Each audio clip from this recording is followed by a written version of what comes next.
Bismillahirrahmanirrahim. Assalamualaikum warahmatullahi wabarakatuh.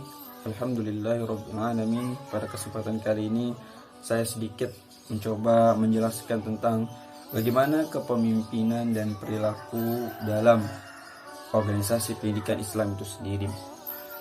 Hal ini sebenarnya sudah dicontohkan oleh Rasulullah SAW sebagaimana firman-Nya dalam surat Al-Ahzab ayat 21. A'udzu billahi minasyaitonir rajim.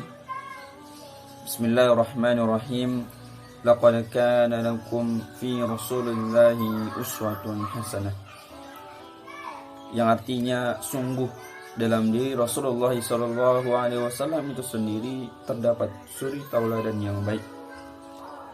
Hal ini dapat menjadi gambaran buat kita semua bahwa sebenarnya dalam kepemimpinan dan perilaku dalam suatu organisasi atau salah satu tempat perkumpulan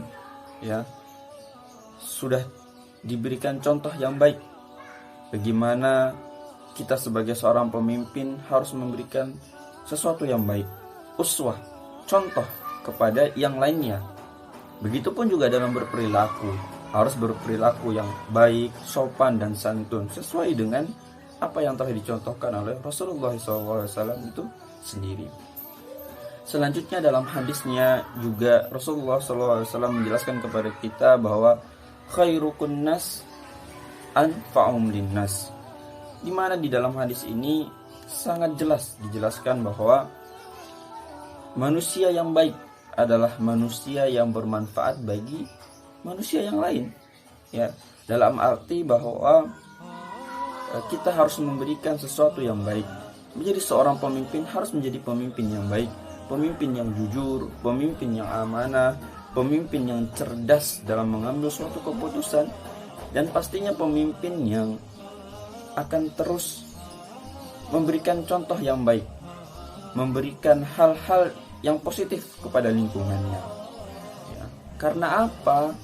Karena suatu saat akan dimintai pertanggungjawaban baik secara dunia maupun di akhirat, sesuai dengan sabda Rasulullah SAW yang diriwayatkan oleh Bukhari,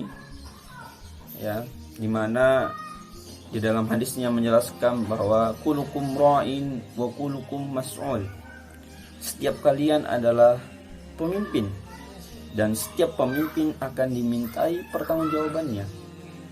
Maka dari itu, seorang pemimpin yang ideal adalah seorang pemimpin yang dapat membawa dirinya untuk kemaslahatan orang lain dan siap menerima tanggung jawab jika diberikan amanah, dan siap untuk mempertanggungjawabkan apa yang sudah menjadi tanggung jawab yang dia siap diamanahkan.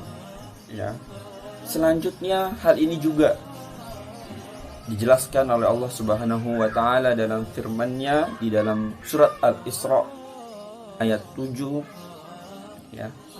di mana Allah menjelaskan bahwa kebaikan bagi diri kalian adalah untuk diri kalian, begitu. Dan begitu pun juga apa yang menjadi kejahatan kalian adalah kejahatan bagi diri kalian sendiri. Jadi sangat jelas bahwa kita perlu untuk selalu membenahi diri kita, untuk selalu memberikan sesuatu yang terbaik apa yang kita miliki buat orang lain. Karena apa yang kita berikan itu kebaikan buat diri kita. Begitupun dengan kejahatan yang kita lakukan berarti kejahatan untuk diri kita juga. Jadi perlu kita bersama-sama memperbaiki, apalagi menjadi seorang pemimpin. Selanjutnya adalah pemimpin yang ideal, seperti yang sudah dipaparkan sebelumnya, dalam arti pemimpin yang bisa mengerti.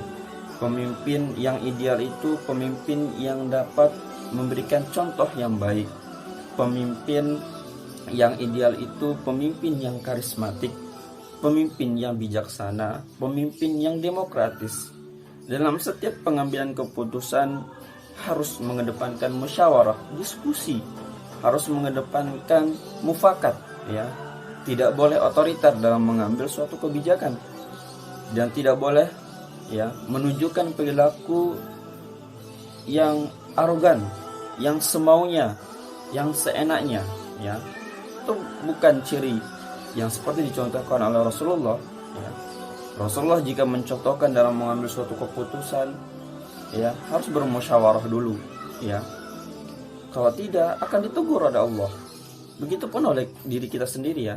Kita juga harus, ya, mengikuti bagaimana cara tuntunan, ya, yang sudah dicontohkan oleh Rasulullah sebagai seorang pemimpin yang adil, pemimpin yang amanah, pemimpin yang jujur, pemimpin yang jika dalam kepemimpinannya selalu mengedepankan musyawarah, mengedepankan mufakat, ya, tidak otoriter, tidak militer, ya, tidak menjadi diri orang yang selalu benar jika dia menjadi seorang pemimpin.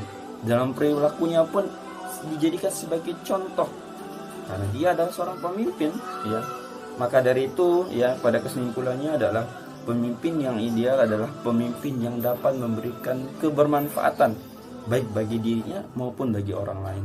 Dan ini sangat diperlukan dalam kita bagaimana, ya, mengontrol, mengatur, ya, mengevaluasi, ya, dalam suatu organisasi terutama pendidikan Islam, lembaga-lembaga pendidikan.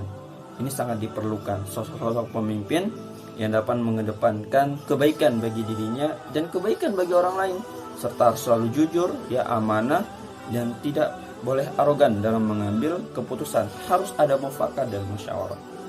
Mungkin itu sedikit gambaran dari saya. Jika ada salah kata, mohon maaf yang sebesar-besarnya, ya.